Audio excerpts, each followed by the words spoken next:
Hello, everyone. And so, Chinese doctor who first raised the alarm over COVID-19 vanishes, just totally disappears. And this is not the doctor who you think it may be, because earlier on, when this whole virus thing was unfolding, there was a doctor who, as far back as December, and they claim now even as far back as November, um, but December he of 2019 tried to warn of this COVID-19. And this Chinese doctor had died in February of 2020. But however, this is a whole nother story on this COVID-19, that there was someone even before that doctor who saw this coming and warned, and now this person has totally vanished. So I'm going to say excuse me for the names, but this is by Barnini, and I will not try to pronounce the last name, but it's Fen, the Wuhan-based doctor who first raised the alarm over the corona outbreak in China, has reportedly gone missing. And so often, now I don't know if I'm pronouncing that correctly, but this was a woman doctor, Chinese doctor who first raised the alarm over COVID-19 vanishes. So it's pronounced probably another way, or maybe I am pronouncing it correct, but forgive me if I'm not. It's an honest mistake, and so it is AI and capital F-E and N. Often, the Wuhan-based doctor who first warned about the threat of COVID-19 has gone missing. Do you think that's by accident? I don't think so at all. I think it was very much calculated and meant to be, because from what I've learned, and what most people are now learning that are reading more about this, that the government in that country will silence people. That's what we saw or heard. Some of us have saw and heard, or has been revealed to us on multiple occasions, that there's a silencing when you come out and you speak against the president, or if you say something against the government in that country. And so the Wuhan-based doctor who first raised the alarm over the corona outbreak in China has reportedly gone missing. Often hasn't been seen for days, and some fear she could be the latest high-profile person critical of Beijing's handling of COVID-19 to disappear without a trace. 60 Minutes Australia reported this. So rose to fame as the first doctor to notice a cluster of patients with intense flu-like symptoms in Wuhan, more than a month before Chinese officials were forced to confirm the outbreak. And so you see people wearing the mask.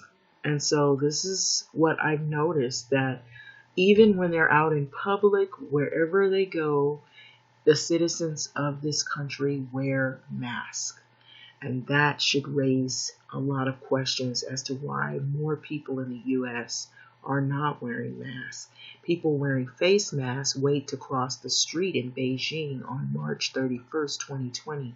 China on Tuesday reported just one new death from the coronavirus and a few dozen new cases. Wow. All brought from overseas, they claim. So I say they claim, and I say it strongly because I'm going to add this in there. Recently, they had truckloads and truckloads of urns. That is for bodies that have been cremated and incinerated, put in an incinerator and burned. And there was so many bodies. There was lots of questions raised on just how many people died in those countries. And so because we have learned all of these things unfolding, there's a lot of scrutiny on this issue as to how this thing even came about, which we're learning more and more every day, every week, every month as we go here, that a lot of information has been withheld from these particular countries about this virus. So let's get into this. The director of the emergency unit at Wuhan Central Hospital, told a magazine in March that she had been harshly reprimanded by the Chinese authorities for telling the world that the novel coronavirus could spread globally if China did not act. Now, this doctor, early on, even before the other doctor raised a red flag about this virus, was trying to warn as well. And these people all were silenced. So she shared a picture of a patient reporting a SARS-like coronavirus on WeChat. WeChat is China's most popular messaging app used by more than 1 billion people. So the image that shared went viral. And eventually it made its way to Dr. Ling Wenliang, a whistleblower, and that is the doctor that now is no longer. He's the whistleblower doctor who tried to issue the first warning about the deadly coronavirus, but was painted by China's propaganda machines as a liar who didn't know what he was talking about. So the police ordered him to stop making the false comments. So Lai eventually contracted this virus himself, coronavirus, while working at a Wuhan Central Hospital, and he died February the 7th.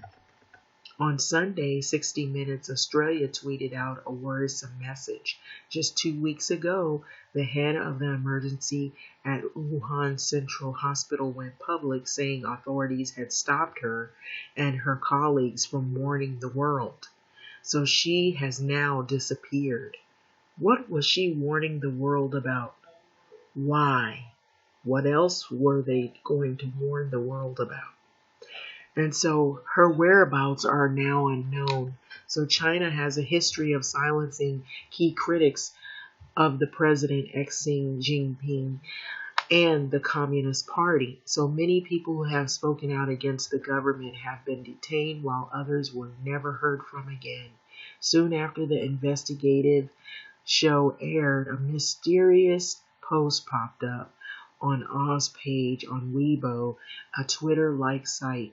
The post had a picture of a road in Wuhan along with a caption, "A river, a bridge, a clock chime." And so that is very, very, very worrisome.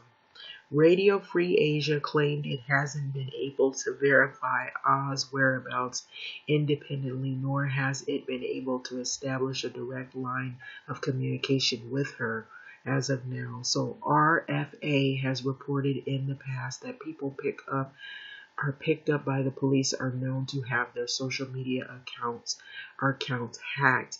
The people in custody are forced to update their whereabouts, which are often lies. And if they refuse, the authorities break into their devices and send messages out under the guise of being the person who has taken or was taken into custody. So the theory is that if a detained person sends out a message, however cryptic, he or she cannot be missing. And so in mid-March, Ren Jiang, an outspoken real estate tycoon, and I probably desecrated his name, so excuse me and sorry for that, and a critic of Xi, and the Communist Party also went missing. So Ren called XI or XC, one of the China's most powerful leaders in the modern history, a clown, and slammed the government's efforts to contain the COVID-19. So in an essay, Ren shared with friends that he took aim at the speech of XI that he made February 23rd.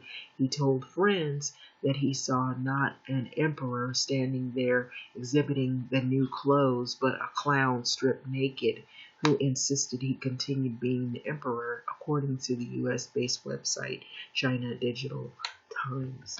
And so Ren has not been seen since either.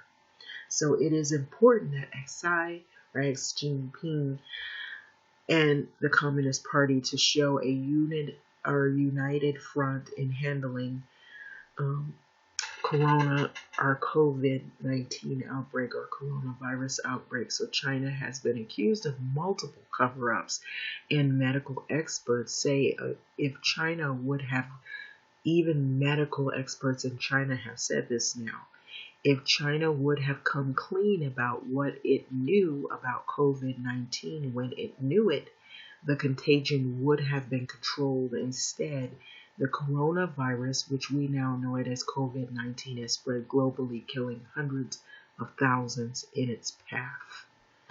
That is very disturbing to hear. And so this is straight out of the news of what has happened, and it is not by accident that this young woman who was trying to warn early on, even before the whistleblower, what was going on, and now they are vanished all of a sudden. Like, comment, subscribe, and thanks for listening.